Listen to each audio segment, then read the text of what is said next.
এটা একটা ভালো জিনিস যেটা আজকে আমরা পেলাম। অন্তত প্রেগনেন্ট মায়েদের বাচ্চা পেটের মধ্যে ঠিকঠাক আছে কি না আছে সেইটুকু আমাদের গাইনোকোলজি যারা আছে সেটা তারা দেখে নিতে পারবে স্ক্রিনিং এর সময়। অনেক সময় তো ইমার্জেন্সি একটা মা এলো বলতে পেটে বাচ্চা নোড়া বুঝতে পারছি না, সেটা ডাক্তারবাবু এখানে জাস্ট দেখে নিতে পারবে বাচ্চাটা নড়ছে বা নড়ছে না।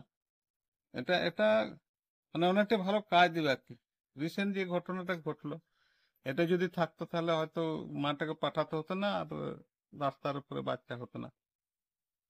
কি কাজ করবে এই মেশিনটা? সব ধরনের কাজ কি হবে এটাতে? না, এটা তো পোর্টেবল মেশিন, তো জাস্ট একটা স্ক্রিনিং এর মতো হবে এটাতে।